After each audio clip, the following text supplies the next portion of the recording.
की शपथा।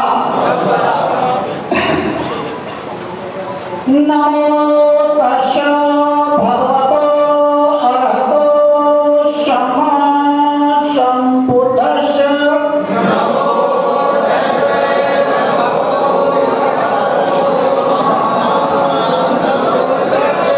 नमो तस्सै भगवतो अरहतो सम्मा सम्बुद्धस्सै।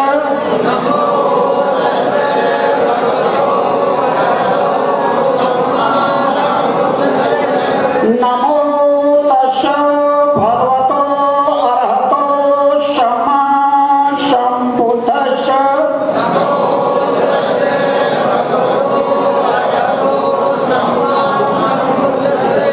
बुद्धं शरणं गच्छामि।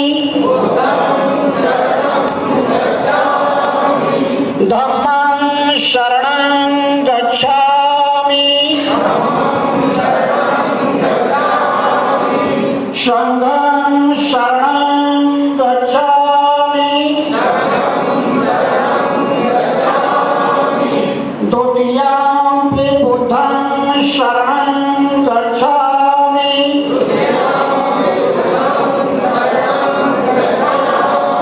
तृतीयंपि धम्मं शरणं गच्छामि।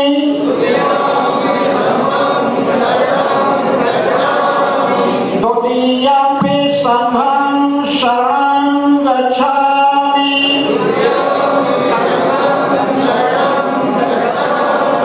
तृतीयंपि बुद्धं शरणं गच्छामि।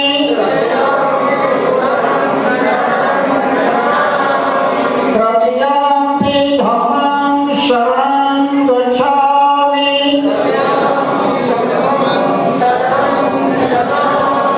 तृतीयंपि संघं शरणं गच्छामि।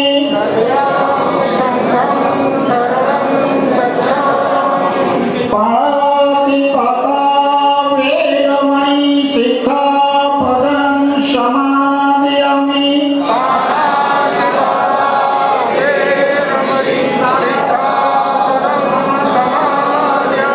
अदेनो दाना वेरमणि सिक्खापदं समादयामि।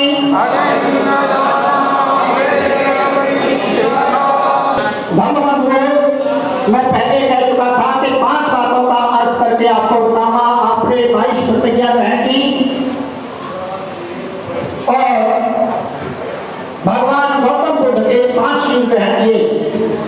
लेकिन ये भी व्यक्ति ऐसे थे भारत के अंदर जिन्होंने इस चीज को बहुत क्योंकि इसकी विधिवत तैयारी करनी पड़ेगी और बहुजन समाज के लोग जो लालायित हैं बौद्ध बनने के लिए, अपने बुजुर्गों के धम्म में वापस प्रवेश करने के लिए, उनको कोई सही उचित माध्यम नहीं मिल रहा था। तो पूरे देश में जहाँ भी हम जा रहे हैं सब लोग इस बारे में बात कर रहे हैं। इसकी एक कोऑर्डिनेशन कमेटी बनेगी। पूरे देश के जितने भी बहुजन संगठक हैं उन संगठनों से सबसे बात करके एक कोऑर्डिनेशन कमेटी बना के उसकी पूरी तैयारी की जाएगी। देश में और दुनिया में बैठे हुए सभी लोग इस मुहिम से जुड़ रहे हैं और ये 5 साल का टारगेट इसीलिए रखा है ताकि इसकी पूरी अच्छी तैयारी भी की जा सके, इसको ठीक से मैनेज किया जा सके। दुनिया में अलग अलग जगह पे जो मीडिया है उसको कोऑर्डिनेट किया जा सके और देश के अंदर जितने भी प्ले ग्राउंड्स हैं और जितने भी बड़े स्थान हैं जहाँ लोग इकट्ठे होंगे उनको सबकी लिस्ट बना के उनको बुक करने का काम किया जा सके।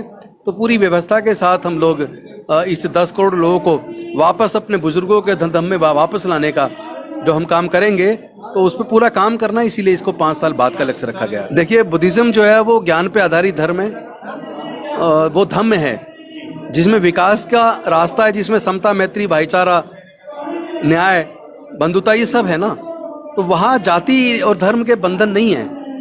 जो हमारी विचारधारा से सहमत है, जो समता में विश्वास करता है, जो मैत्री भाईचारे में, जो करुणा में, प्रज्ञाशील समाधि, जो विकास के रास्ते को चाहता है, शांति के रास्ते को चाहता है, जो मानवता के धर्म को सर्वोपरि मानता है, उन सब को बौद्ध धर्म में हम लोग अपने साथ ज्वाइन कराएंगे। हमारा मार्ग थोड़ा कठिन है इस मार्ग में वो संगठन जिन्होंने पुष्पमित्र सिंह के माध्यम से राजा बृहद्रथ की हत्या करा के 84,000 बौद्ध विहारों को तोड़वाया, लाखों बौद्ध भिक्षुओं की हत्याएं करवाई और उसके बाद बुद्धिज्म को पूरे देश से खत्म करने का प्रयास किया, वो शक्तियां आज भी सक्रिय हैं और वो आज सरकार तक में पहुंच गई हैं। तो वो तो निश्चित तौर पे व्याकुल हैं, परेशान हैं और वो उस परेशानी में संविधान के विरुद्ध जाके हमारे खिलाफ तरह तरह की कार्रवाई करेंगी, जबकि भारत का संविधान, उसकी मूल भावना, फंडामेंटल राइट्स, वो हर व्यक्ति को धर्म और उपासना की स्वतंत्रता की आज़ादी देती हैं। तो हम जो कर रहे हैं वो भारत के संविधान के तहत मिले अधिकारों के तहत कर रहे हैं, हम कोई इलीगल काम नहीं कर रहे हैं। और फिर बुद्धिज़्म दुनिया के बाहर का देश का धर्म नहीं है, बुद्धिज़्म हमारे अपने देश की एक बहुमूल्य संस्कृति है। जो हम हमारे नेतागण जब विदेश में जाते हैं तो वो कहते हैं हम बुद्ध के देश से आए हैं, तो हम कुछ ऐसा काम नहीं कर रहे। और बुद्धिज़्म तो हमारे अपने देश का गौरव है, इससे देश का गौरव बढ़ा है। तो मुझे नहीं लगता किसी को दिक्कत होनी चाहिए, और होगी अगर वो कार्रवाई करेंगे तो हम उसके लिए तैयार हैं, उसको भी देखेंगे। बौद्ध धर्म की शिक्षाओं को अपनाना बहुत जरूरी है। अभी तो ये हुआ है कि बहुत से लोगों ने नाम को कन्वर्ट कर लिया, लेकिन विचार से कन्वर्ट नहीं हुए। आप बेशक कन्वर्जन नाम से ना करें, सर्टिफिकेट की जरूरत नहीं है उसके लिए, आप तथागत बुद्ध के विचार पे चलें। जिन्होंने उनके विचार को अपना लिया, जो अपने जीवन के फैसले अपनी बुद्धि से, विवेक से लेने लगे, जो अपने अच्छे बुरे का ख्याल करके सोच विचार के फैसले लेने लगे, वो लोग बौद्ध हैं। तो अब आप चिंता ना करें, जो भी सरकारें जो परेशान करने का काम करेंगी वो अपने मुंह की खाएंगी, क्योंकि अल्टीमेटली कोर्ट में जब बात चलेगी और जब तर्क रखे जाएंगे तो भारत का संविधान एक ऐसा संविधान है, उसकी जो बेसिक स्ट्रक्चर है उसको कोई अमेंड नहीं कर सकता। ये तो माननीय सुप्रीम कोर्ट की जजमेंट है इसमें, और जो सरकारें इस तरह का कर रही हैं वो संविधान की मूल भावना के खिलाफ जाके कर रही हैं। जिन्होंने उस तरह के कानून को बनाने की कोशिश की है वो भी भारतीय संविधान की मूल भावना के विपरीत जाके, जिसको अल्टीमेटली सुप्रीम कोर्ट से अल्ट्रा वायरस घोषित कराने की हम लोग जल्दी कोशिश करेंगे। हम लोग सुप्रीम कोर्ट, माननीय सुप्रीम कोर्ट के अंदर जल्दी ही एक पिटीशन डालेंगे कि जिन सरकारों ने या जिस सरकार ने इस तरह का कोई लॉ बनाया है जिसमें कन्वर्जन से पहले डीएम से परमिशन, ये परमिशन, वो परमिशन, किस लिए परमिशन? जब भारत का संविधान धार्मिक आस्था की आज़ादी देता है तो ये हमारा व्यक्तिगत मामला में किस धर्म में आस्था रखें, उसमें किसी परमिशन की जरूरत नहीं होनी चाहिए। इसलिए जो उस तरह का कानून बनाया उसके खिलाफ भी जल्दी हम सुप्रीम कोर्ट में डालेंगे। लेकिन तो आपको मुस्लिम का कोई सर्टिफिकेट होता है क्या? हिंदू का कोई धर्म का सर्टिफिकेट होता है क्या? लेकिन सर बौद्ध धर्म का जब सर्टिफिकेट कहीं लगाया जाता है तो जो सरकार जो सुविधा मिलती है वो सुविधा नहीं मिलती। देखिए, जिनको सर्टिफिकेट लेना है उनको, जिनको एससी का बेनिफिट लेना है, माननीय सुप्रीम कोर्ट की जजमेंट है कि धर्म परिवर्तन करने से सामाजिक स्टेटस नहीं बदलता। नंबर 2, इस पे बाकायदा गवर्नमेंट ऑफ इंडिया का नोटिफिकेशन है, संसद से पास है।